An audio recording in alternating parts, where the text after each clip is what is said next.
Taylor Shire covers the Saskatchewan Roughriders for the Leader Post and also the Regina Pats and everything else there. And we're going to get around to your Habs in a second, Taylor. We're going to get around to them in a second. But big news in Riderville, man. They missed out in the playoffs. Nobody really saw that coming, I don't think. But now this trail of who's going to be the next coach of the Riders is going to keep you busy for the foreseeable future, man. Take me inside what the last couple weeks have been like there. Yeah, well, if you think about the Labor Day, they beat BC and then beat Winnipeg in the Labor Day Classic. Everybody thought, okay, they're on their way to the playoffs with how bad Calgary and Edmonton were playing in the West Division. 7 straight losses, 51-6 in the Boundary Bowl, and then since then, they've completely fallen off. Obviously, they had plenty of chances to clinch a playoff spot, couldn't do it, let Calgary back in, and then ultimately lost to Toronto on the weekend. So we really knew that something was going to happen earlier this week. They're still technically in the season. They have a bye week to end the season, which is weird. But they're officially into the offseason into October, which is a really weird thing to say.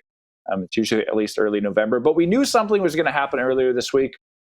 They call a press conference on Monday, announced that Jeremy O'Day has signed a 3-year extension to remain the general manager, but the team will not be renewing Craig Dickinson, the head coach's contract. So many fans, I would say, were expecting at least Dickinson would be gone. Some, I think, were hoping O'Day, even up the ladder, the president Reynolds might be gone. But Craig Reynolds, Jeremy O'Day are staying for at least 3 more years. But this now will give an opportunity for O'Day to hire a full coaching staff. He was sort of handcuffed into hiring Craig Dickinson back in 2019 when Chris Jones left. O'Day, got the job because he was the in-house at the time and the right person. And that's kind of the same as where Dickinson came from. He was there. They hired him because it was the easy move to make. So now O'Day can have a full search. There's not too many other open coaching vacancies in the CFL right now. So I think he'll have his pick of the best candidate that wants to come be the head coach of the Saskatchewan Roughriders. He will then be given a 3-year contract, and now we'll see if the next 3 years, if they can turn this around. If they happen to miss the playoffs in this next year, even the year after, then there's going to be a lot of changes in Riderville. But I think they didn't really want to tear it down. I think Reynolds has confidence in what O'Day has done. So in 3 years now, if we talk again in 3 years, we might have a full, complete blow up of this franchise. But if they can manage, to get into the playoffs, to get some of that fan culture, back into this organization that I think has been completely lost in these last 2 losing seasons, then I think they'll be okay in these next 3 years. But it's going to be a massive 3 years for this organization. Yeah, well, 3 years is an eternity, but you're on the scene. Let me ask you this, because I don't know the answer to this. They went from, you just mentioned Craig Dickinson being hired, 13-5 seasons. He's the coach of the year in the West Division. They're hosting the West Final. To this, he's gone, and they missed the playoffs the last 2 years. What changed? I don't know what changed, but the message. Well, what changed is the message wasn't getting through to the players, and I don't know why that changed. You didn't see. You didn't. It's not like there was a lack of effort, but there was something missing. That it factor, if we want to call it that, from this team. Obviously, they went through injuries like every team. They lost their quarterback. They lost a bunch of starting offensive linemen. A good defensive player in Roland Milligan. But then those next guys up didn't rise to the occasion enough to be a playoff team. And I think eventually the message, whatever Dickinson was preaching in the locker room, eventually wore off. And these guys weren't playing for each other. They weren't playing for the head coach. They weren't playing for the team. They were just out there playing, and they didn't really have that belief factor, that it factor behind them. So I think that's really what this team needs, is a change in who's delivering that message, whatever that message may be. And that's what I think is the biggest thing that's fallen off since back-to-back West Final appearances to back-to-back 6 and 12 seasons. Well, let's just play the what-if game, because sports talk is fun with that. I heard internally that Henry Burris is a candidate, maybe even the leading candidate, to be the next head coach of the Saskatchewan Roughriders. It surprised me a bit upon further thought. It doesn't really. He and Jeremy O'Day play together. He certainly got the resume.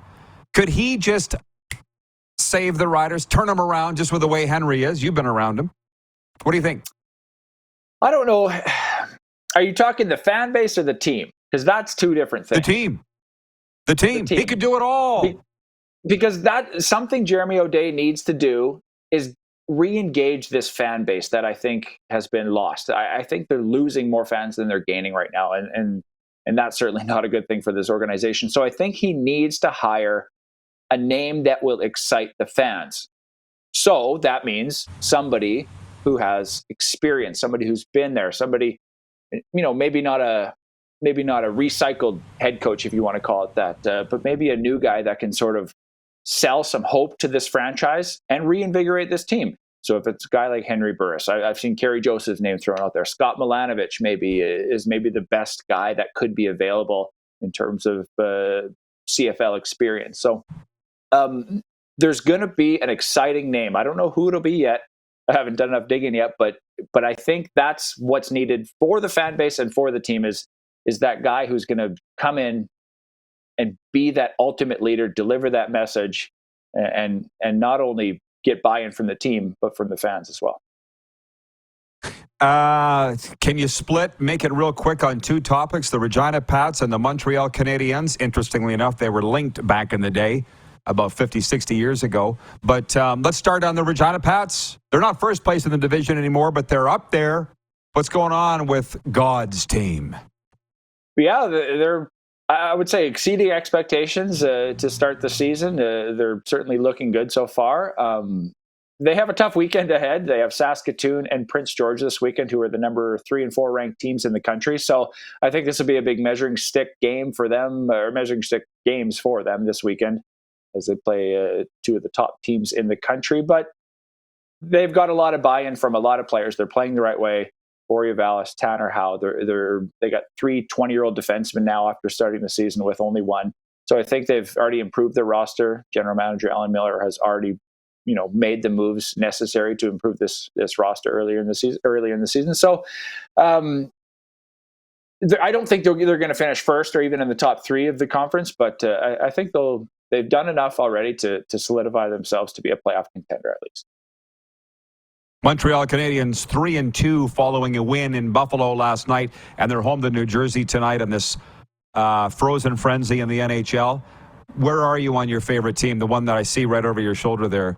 Yeah. The Bleu Blanc Rouge. Well, I don't know. That's a 93 Stanley Cup photo. I don't know if they'll be competing for the Stanley Cup this year, but I think they look good, and I think they have that spark of a young team that you need. You're going to go through some growing pains, but you see Cole Caulfield, Nick Suzuki, a couple of defensemen playing well.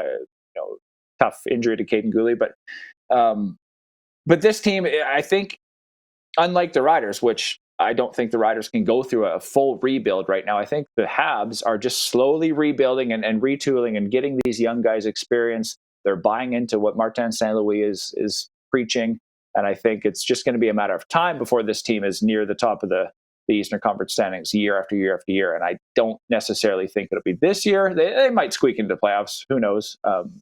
They're playing well enough, but it is a long season. So I don't have any expectations for them to win this year, maybe next year, but certainly in a few years from now, I think they'll be a contender.